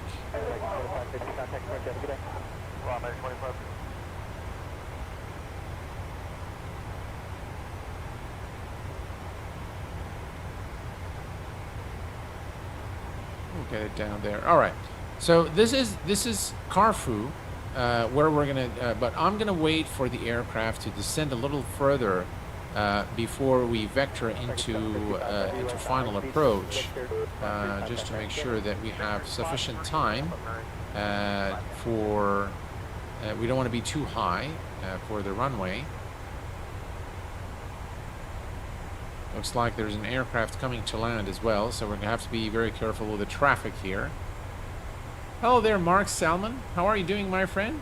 Thank you very much for your support and your loyalty to the channel. You've been a member for a very long time. Thank you very much, sir. There it is, yeah. You are absolutely right there, Alex. All right, let's do there and arm it. All right. You can see now we're going to go through some thick layers of clouds, and we have them at 4,000 and 2,000 again. Visibility is still very good, about 10 miles, so we should be good there. And I'm just going to let the aircraft descend a little further. We are here now, so this is the 10 nautical mile ring. So we are now exactly 10 nautical miles from runway 16 left.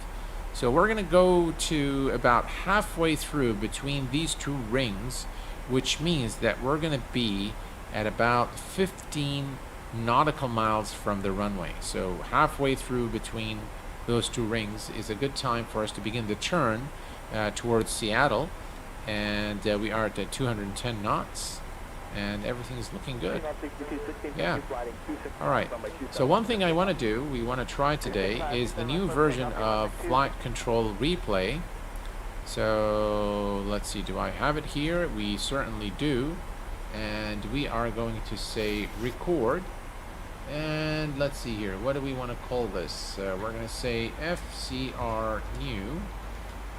All right, and enter. It's going to hold a little, just kind of pauses there a little bit. And in the next MSFS stream, maybe I'll show you guys how to use the inbuilt free replay tool in Microsoft Flight Simulator. All right, so we are now recording our approach. We are at about 4,260. There is one restriction at 3,200 at Carfu. And we are now at, I think now is a good time for us to go to heading select mode. So there we go, heading select. And now we're going to head over to Seattle, Washington. Hello there, Sam. Welcome to the Q8 Pilot channel. Finally catching you live again and being able to watch. How's everything doing? Everything is excellent, Mark. Thank you very much, sir, for being here. I appreciate it. Appreciate your continued support. Is very well done too. Absolutely, yeah, it's excellent. The Phoenix overall is just really an excellent aircraft. All right, let's set our heading here towards Carfu.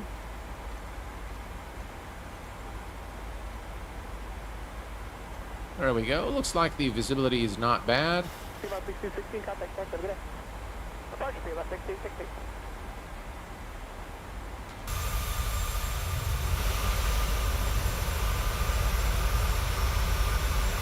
Just lovely. Jet 59, return on to Kilo 3, contact ramp, step half behind those two, please. Kilo 3, and behind those two jets, 8 All right. We can see the localizer needle here moving, so we are going to select approach.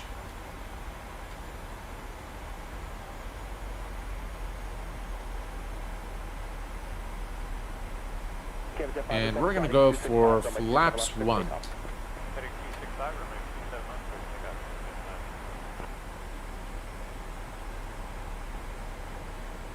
Right, excellent.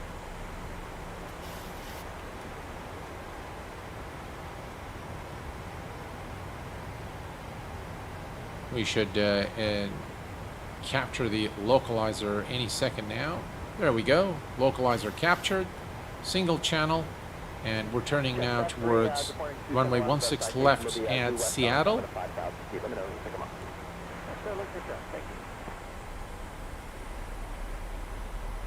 There is Seattle International Airport ahead of us. Runway 16 left is in sight. Speed check. Laps 5. No joy yet. I've got it, sir. Maintain visual. Thank you. Check that 3. Thanks. There's coverage through. Wow, what a beautiful sight here of Seattle as we come into land.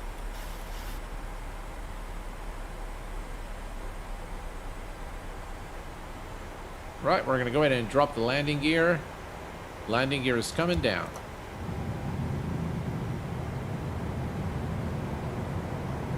And we're going to go to flaps 15.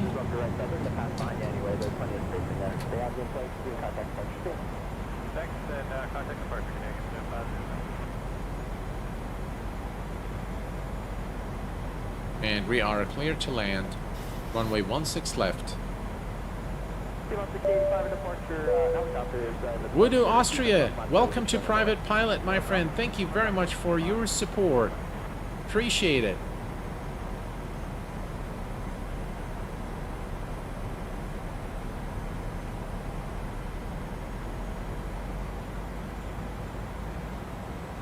Thank you very much, Mark, for your tip there. Right, we are looking good. Speed check, flaps 25.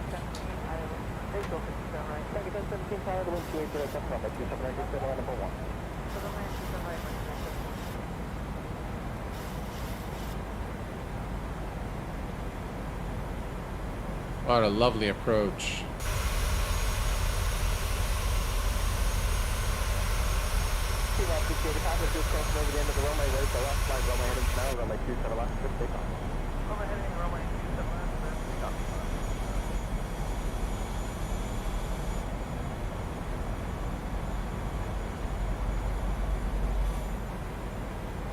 All right, let's not get carried away with our views. And speed check, flaps 30. Ah, by the way, approach reference was not set, so 30, 30, and 146. My bad. There we go. All right.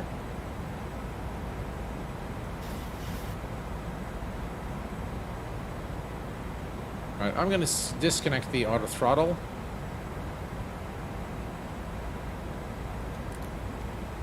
Okay, auto throttle disconnected. Second 598, I'll limit 27 left, 5 west. 27 left, line up away, back, 598.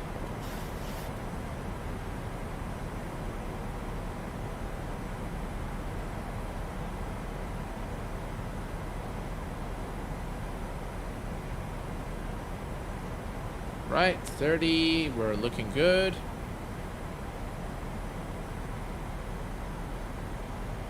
Omega 598, lining 265 on approach runway 27 left, clip takeoff.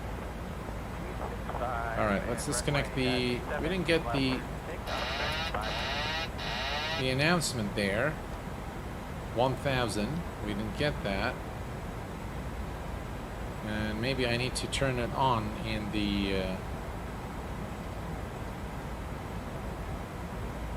the options for the aircraft. Second 814 inch off spacing, runway 27 left, 5 point.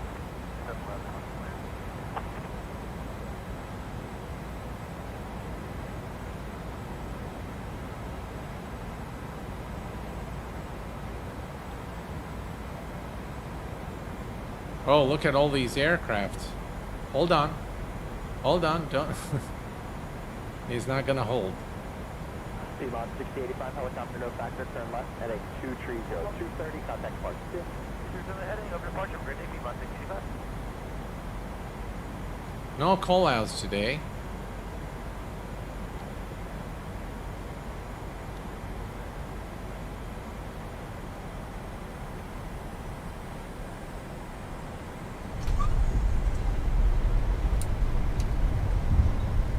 And ladies and gentlemen, welcome to Seattle Tacoma International Airport. I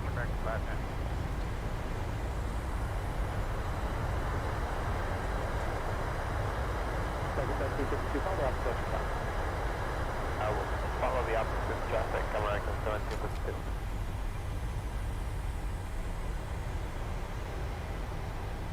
Whew. Wow. 14 flighting 265, runway 27 left, clip takeoff. Takeoff 27 left, 5 minutes.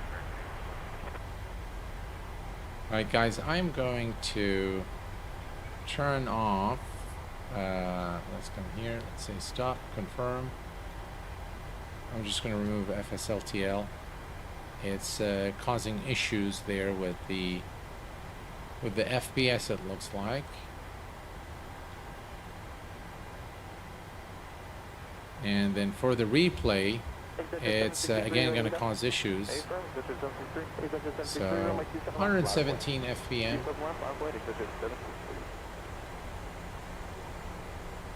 And that's where we landed, outside the touchdown zone. Unfortunately, not a very good landing.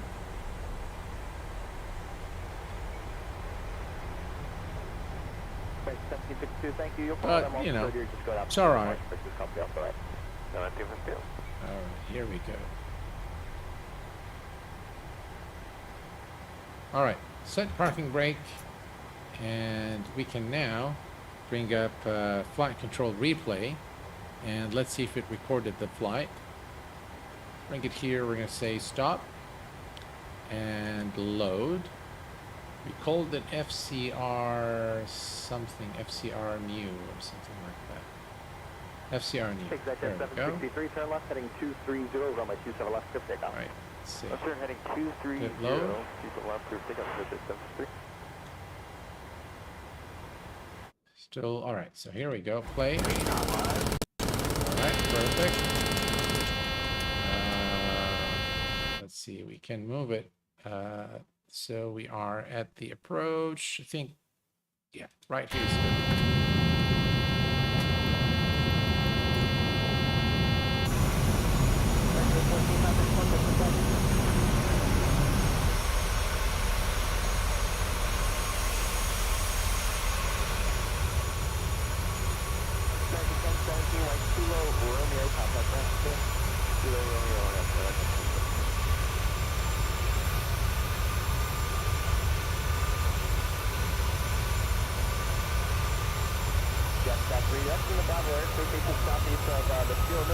Sim 737, yes, the landing rate is freeware, but it is a widget for Flow Pro by Parallel 42.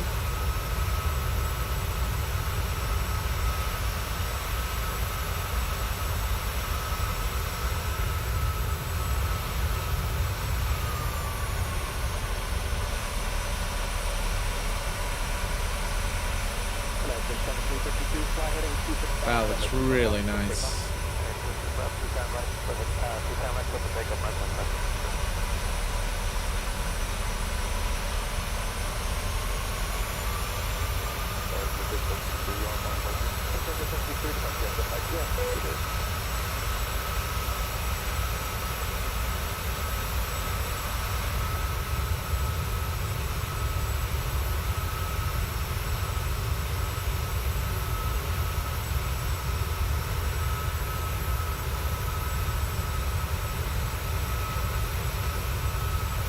Yeah, the recording tool is payware.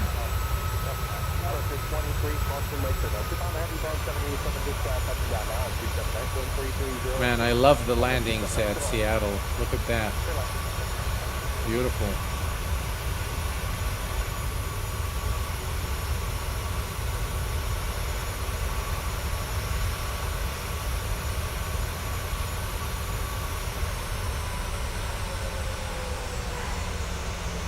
I wonder why we never got the call-outs.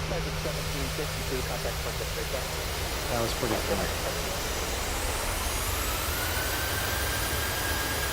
Right, we can bring it just a tad back here and take another look.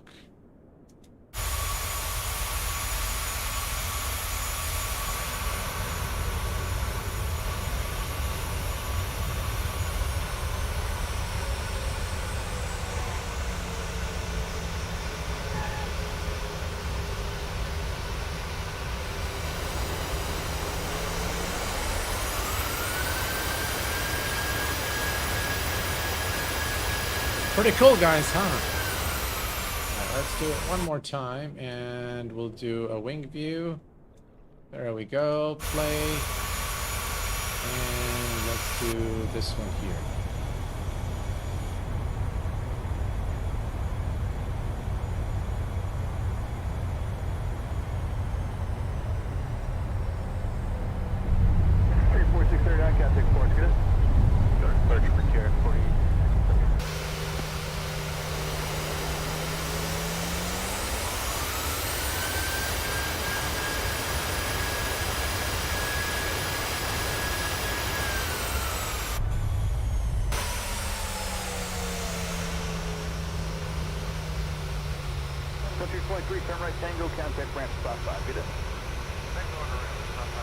So, folks, this is really brings us to this long stream. You can tell that I'm very tired at this point. For the speed brakes, extend before touchdown. No, I think this is a flight control replay, the replay tool I'm using. Never saw that. No. So it's the flight control replay. It has it deployed, so you need to disengage it, and it will engage again during the replay. For some reason, it just engages the speed brakes. So it's nothing wrong with the aircraft. So guys, I want to thank you very much for joining me this evening for this live stream where we flew from San Francisco to Seattle Tacoma International. I hope that you found it insightful and that you've enjoyed the show. It's time for me to hit the sack and call it a day. So until next time, please take care of yourselves and each other, and I will see you all very soon. Thanks for tuning in this evening, and bye-bye for now.